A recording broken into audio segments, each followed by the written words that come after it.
Bismillahirrahmanirrahim. Assalamualaikum warahmatullahi wabarakatuh.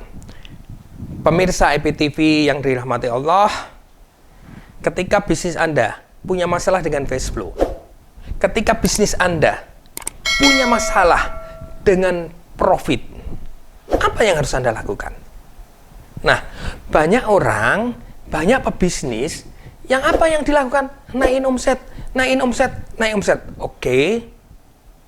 Profit, ya, profit itu, keuntungan itu adalah fungsi dari omset, revenue, dikurangi biaya. Jadi ada dua faktor sebetulnya. Ada omset, ada revenue, ada hasil penjualan, satu sisi, ya. Kemudian dikurangi ada biaya atau cost. Nah, banyak orang yang berkutat pada revenue atau omset penjualan aja. Dianggapnya ketika omsetnya naik, pasti profitnya naik. Padahal belum tentu. Bisa jadi omsetnya naik, tapi biayanya naik. Bahkan biayanya lebih tinggi daripada penjualannya. Apa yang terjadi? Tambah rugi dia. Jadi kenaikan omset tidak pasti menimbulkan keuntungan yang lebih. Jadi apa yang harus dilakukan? Nah, oke, tetap naikin omset, kita belajar marketing, kita belajar selling, kita melakukan digital marketing, apapun kita lakukan, ya, itu hal yang baik, dan kita berusaha untuk ke sana. Nah, sekarang faktor lain ini apa? Tadi cost, biaya. Biaya kita harus perhatiin nih. Oke, biaya itu ada biaya yang variabel, ada biaya tetap. Bagaimana caranya supaya kita bisa mengurangi biaya? Kita cek semua biaya. Jadi nanti saudara-saudara pemirsa IPTV bisa melakukan list. Biaya-biaya itu apa aja sih? Lakukan list. Lalu kemudian ambil yang terbesar. Urutin yang terbesar. Pengeluarannya yang paling banyak apa? Tulis. Kedua apa? Ketiga apa? Keempat apa? Sampai selesai. Kemudian pilih 10 yang paling besar. Kita perhatian di situ. Karena ketika kita melakukan efisiensi di 10 besar ini, insya Allah nanti tanpa nambah omset, ya, tanpa nambah omset, profitnya akan nambah. Apalagi omsetnya ditambah. Saya kasih contoh. Misalnya, apakah karyawan kita, staf kita, itu lebih cukup atau kurang? Kadang-kadang kita nggak merhatiin. Karena merasa bahwa, wah, ini saudara saya, wah, ini kasihan. Wah, ini memang harus ditolong. Oke, itu bagus. Tapi bisa enggak kita jadikan karyawan kita lebih efisien? Misalnya, staf kantor ini kebanyakan nih. Oke, kita pindah marketing. Marketingnya biaya bisa jadi yang biaya bisa jadi variabel. Atau, oke, orang ini kita taruh di bisnis baru kita, di perusahaan baru kita. Atau kita minta untuk memajukan diri. Bukan mengundurkan diri. Kita kasih bisnis lain yang mana kita bisa jadi mitra dia. Toh dia sudah punya pengalaman. Sehingga cost kita turun, tapi omset kita bisa naik. Jadikan karyawan kita partner kita. Jadikan karyawan kita mitra kita. Jadikan karyawan kita reseller kita.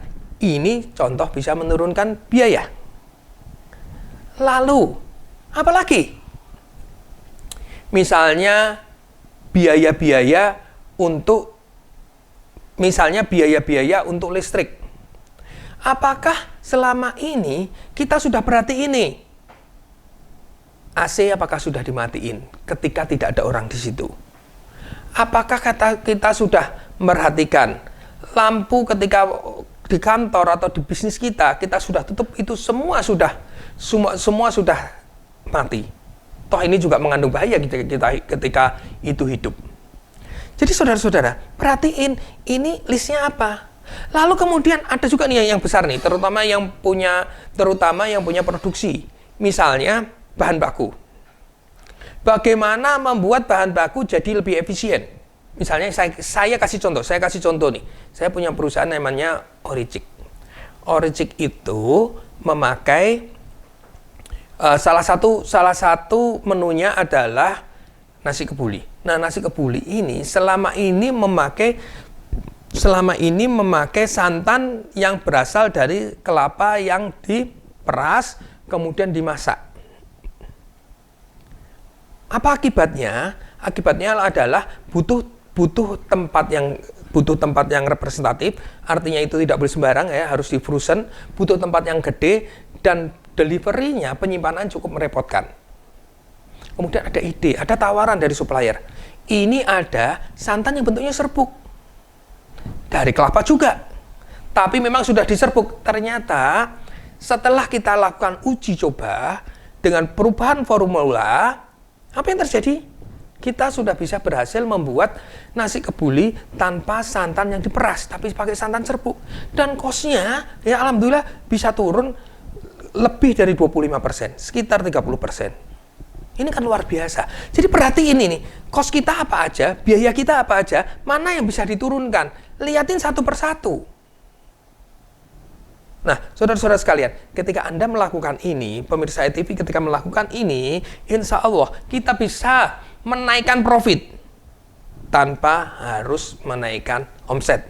Apalagi kalau kita belajar marketing, kita digital marketing, kita lakukan itu, omsetnya naik, cost-nya turun, wah itu luar biasa. Omset bisa jadi, profit bisa jadi meledak.